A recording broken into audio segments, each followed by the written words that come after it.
வணக்கம் மக்களே. ஒருத்தன் கடவுள்கிட்ட வேண்டுனானா, கடவுளே எனக்கு நீங்கள் ரூ. 1,00,000 பணம் கொடுத்தீங்கன்னா உங்கள் சன்னதிக்கே வந்து நான் ஒரு தேங்காய் வாங்கி உடைக்கிறேன் அப்படின்னு சொல்லிட்டு உடனே கடவுள் தோன்றி அவனுக்கு ஒரு ரூ. 1,00,000 பணத்தை கொடுத்துட்டாரான். அடடா, இவ்வளோ சுலபமாக கிடைக்கும்னா நான் ஒரு தேங்காயை வாங்கி உடைக்கிறேன்னு தேவையில்லாமல் வேண்டியிருக்க மாட்டானே அப்படின்னு நினச்சானா. ஆனாலும் வேண்டுதலை நிவர்த்தி பண்ணணும் அப்படிங்கிறதுக்காக பக்கத்தில் போய் ஒரு கடையில் ஒரு தேங்காய் எடுத்து இது என்ன விலை அப்படின்னு கேட்டானா. அந்த கடைக்காரர் சொன்னாரா, ஒரு தேங்காய் 5 ரூபாப்பா அப்படின்னு. என்னது 5 ரூபாயா, என்ன ஆனை மேலே குதிரை விலை சொல்கிறீங்க அப்படின்னு சொல்லி யோசிச்சிட்டே இருந்தானா. உடனே அந்த கடைக்காரர் சொன்னாரா, இந்த பக்கத்து ஊருக்கு போனீங்கன்னா அங்கே தென்னந்தோப்பெல்லாம் அதிகமாக இருக்கும், அங்கே வந்து தேங்காயோட விலையெல்லாம் குறைவாக கிடைக்கும், அங்கே போய் பாருங்கள் அப்படின்னு சொல்லிட்டு. சரி, குறைவாக கிடைச்சா நல்லதானே அப்படின்னு சொல்லிட்டு இவன் என்ன பண்ணியிருக்கான், அந்த பக்கத்து ஊரில் இருக்கிற அந்த தென்னந்தோப்பில் போய் விசாரிச்சிருக்கான் தேங்காய் விலை எவ்வளோன்னு சொல்லிட்டு.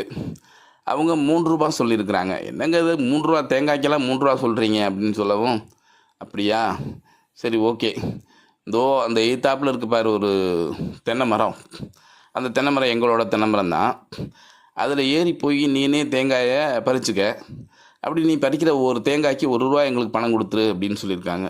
ஓ, இந்த டீல் நல்லா இருக்கே அப்படின்னு சொல்லிட்டு ரொம்ப ஆசையோட வேகமாக போய், இவனுக்கு மரம் ஏற தெரியாது வேற, வேகமாக போய் தவி போய் மரம் ஏறிடான். ஆனால் அந்த மரம் எப்படி இருந்துச்சு அப்படின்னா, மரம் வந்து ஆற்றுக்கரையில் இருக்குது, ஆனால் அது வளைஞ்சு நெளிஞ்சு அதோட உச்சி பகுதி வந்து ஆற்றுக்குள்ளே நடுவில் நிற்கிற மாதிரி அந்த மரம் வளைஞ்சு போய் நிற்கிது. நம்ம ஆள் மரத்தில் உச்சியில் போயிட்டான், தேங்காய் பறிக்கிற இடத்துக்கு போயிட்டான். சரி ஓகே, அந்த நேரம் பார்த்து என்ன நடக்குது அப்படின்னா, வெறும் காற்று மழையுமா புயல் காற்று மாதிரி சொலட்டி அடிக்குது. நம்ம ஆள் பயந்து அலறி இப்படி நடுங்கினதில் கை பேலன்ஸ் இல்லாமல் ஒரு தென்னை மட்டையை பிடிச்சிக்கிட்டு தொங்கிக்கிட்டு இருக்கான், பயந்துக்கிட்டே இருக்கான். அந்த பக்கம் இந்த பக்கம் பார்க்குறான். அங்கே பார்த்தா ஒரு யானையை ஓட்டிக்கிட்டு ஒருத்தன் வர்றான், யானையை குளிப்பாட்டுறதுக்காக. உடனே ஐயா சீக்கிரம் வாங்க, அந்த யானையை கொண்டாந்து பக்கத்தில் நிறுத்திட்டு அப்படியே என் காலை பிடிச்சி மெதுவாக கீழே இறக்கி விட்ருங்க, என் பாக்கெட்டில் ஒரு ரூ. 1,00,000 எனக்கு இருக்குது, அதுலேருந்து நான் உங்களுக்கு 10,000 பணம் கொடுத்துட்றேன் அப்படின்னு சொல்லி கேட்குறான். உடனே அந்த யானை பாகன் பக்கத்தில் யானை நிப்பாட்டிட்டு வந்து இவனோட காலை பிடிக்கிறான். அந்த நேரம் பார்த்து யானை கரெக்டாக அந்த இடத்த விட்டு தள்ளி போயிடுது. அப்போ இவன் என்னாச்சு, அவன் காலை இவன் பிடிச்சிக்கிட்டு நின்றுக்கிட்டு இருக்கான், 2 பேருமா தொங்கிக்கிட்டு இருக்காங்க.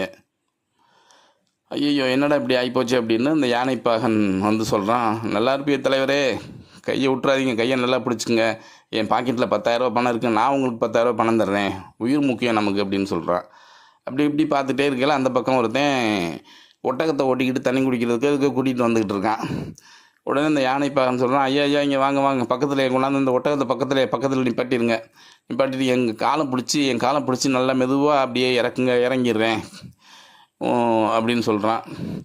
உடனே அந்த ஒட்டகம் மேய்க்கிறவன் தொலைஞ்சிட்டு போகுது அப்படின்னு சொல்லிட்டு வந்து ஒட்டகத்தை கொண்டாந்து பக்கத்தில் நிப்பாட்டிட்டு இவன் காலை பிடிக்கிறான். நைஸாக பிடிச்சிட்டு இருக்கப்ப ஒட்டகம் அந்த இடத்துல நகர்ந்து போயிடுது.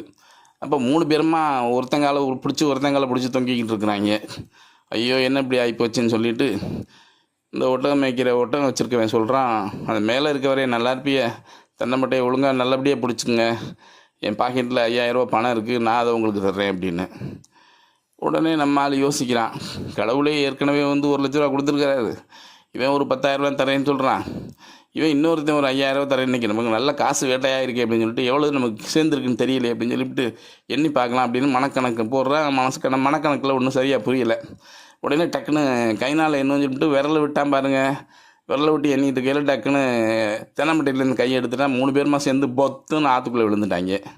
ஐயோ அப்படின்னு சொல்லிவிட்டு இப்படி தப்பி ஒரு வழியாக ஆற்று கரைக்கி மேலே வந்து 3 பேர் வந்து பார்க்குறாங்க. 3 பேர் பாக்கெட்டில் இருந்த பணமும் ஆற்றோடு அடிச்சுக்கிட்டு போயிடுச்சு. அவ்வளோதான். இதுலேருந்து நம்ம என்ன தெரிஞ்சுக்கிறோம், பேர் ஆசைப்பட்டால் பெரு நஷ்டமாயிடும். இன்னொரு நாள் இன்னொரு கதையில் சந்திப்போமா? அது வரைக்கும் அன்புடன் உங்கள் காசாவயல் கண்ணன்.